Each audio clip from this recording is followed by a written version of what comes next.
Okay, chapter 6. Nim woke up thinking of Alex's raft. You can't hammer two coconuts together, she decided. But if I had a thin piece of board and lined the coconuts in a row, I could hammer a nail through the board and into the coconuts. But coconuts are hard to hold still while you're hammering. They roll around so that sometimes you hit the wrong thing. Ouch! Nim yelled, so loud and so often that Fred went to sulk in his cave in case it was his fault. After 2 hours, she had a black and blue thumb and a pile of coconut for lunch, and one unsmashed coconut. Let's go and see Chica, said Nim. Chica was resting on the damp sand watching the tide go out. She blinked happily when she saw what her friends were carrying. Chica's favorite game was coconut soccer. That's what Nim called it, because soccer was the only ball game she'd seen a picture of. And because nobody else ever thought of a name for a game with a girl, a sea lion, a turtle, and an iguana all trying to be the first to get a floating coconut to shore.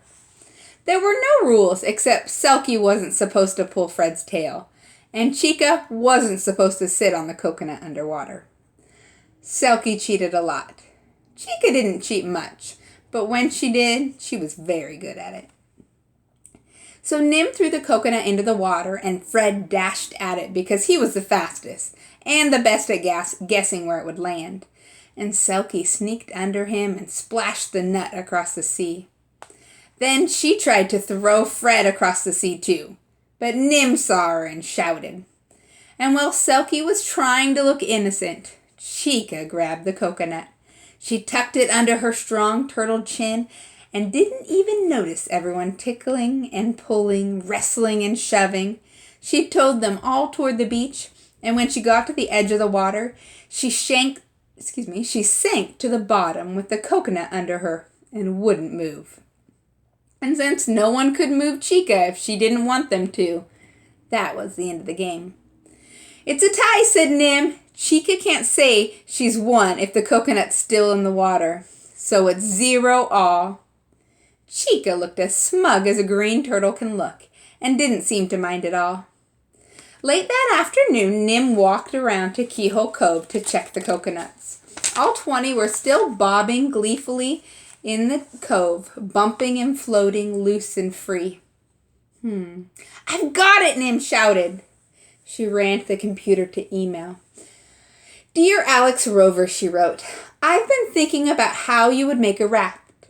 Hammering coconuts onto a board doesn't work because the shells break. And if it doesn't break right away, I think that bits of it will fall off later and then the raft might sink.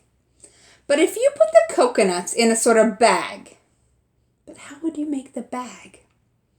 Where are you going on your raft? Nim asked. She signed her email, from Nim. Alex responded later, Dear Nim, I feel like a queen bee lazing around while you buzz. A bag raft sounds perfect. Now I just need a reason for my hero to find a large sack on a deserted tropical island. Or maybe the bad guys stick him in a sack when they throw him overboard, as long as they don't tie it up too well. My hero's going to a tiny Pacific island where, faster than a shopper at a half-price sale, he'll set off again to rescue the lady hero.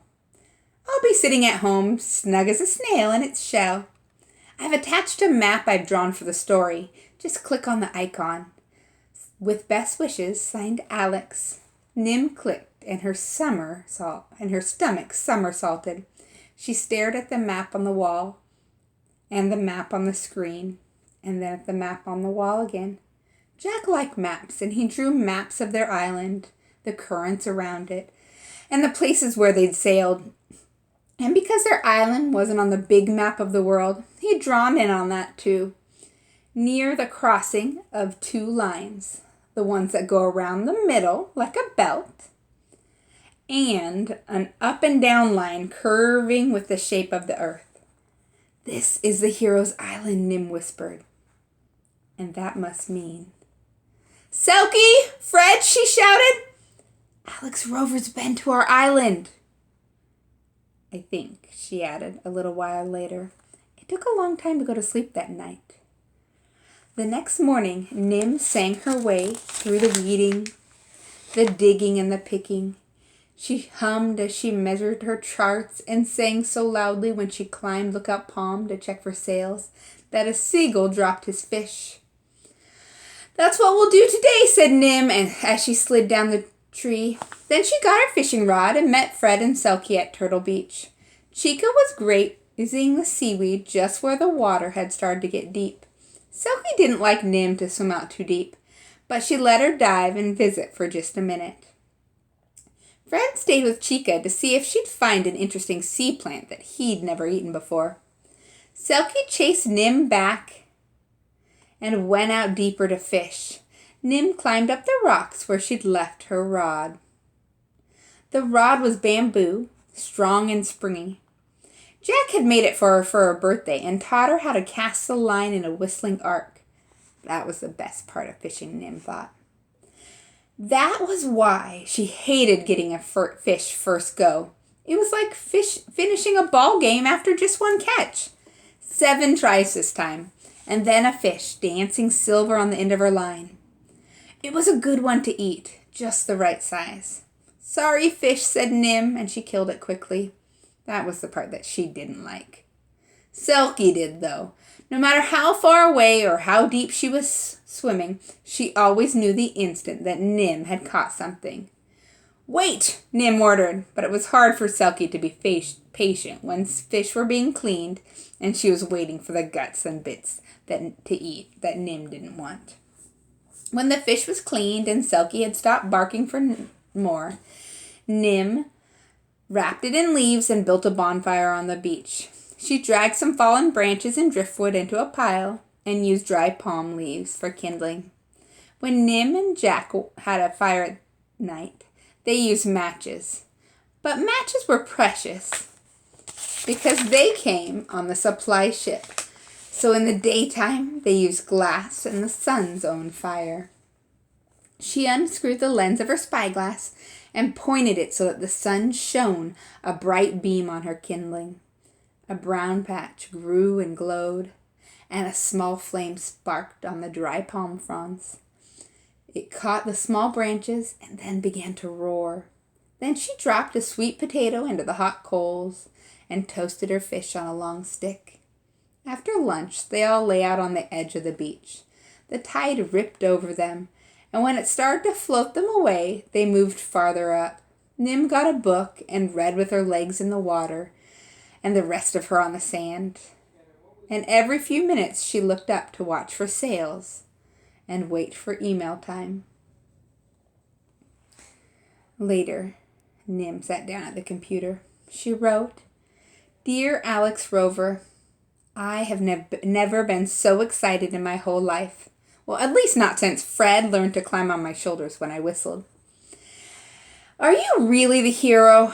And have you been to our island? Because your map is exactly like our map. And your hero's island is exactly where our island is.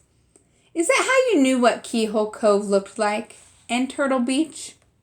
Are you coming back?" signed Nim. Later, Alex replied, "Dear Nim, this is as crazy wonderful as... Well, I can't think of anything as crazy wonderful as an author making up an island and then emailing someone who actually lives there. I'll tell you how it happened. I made up a story about a brave hero and a beautiful lady hero who sail around the world doing good things for science. To make the story more exciting, I made up some bad guys who stole their boat, kidnapped the lady hero, and threw the hero overboard.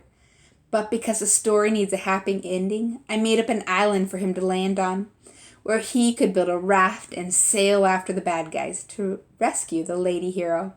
So I looked on a map and I made a dot where there was an ocean current to help drift him to the island, where the weather was warm enough for coconuts to grow, and where it seemed like a good place for a volcano to have grown into an island long ago. Will you be my island eyes and tell me what you see? Because I haven't ever been there, Nim, and I'm not hero enough to go. All the best," signed Alex. That's the end of chapter.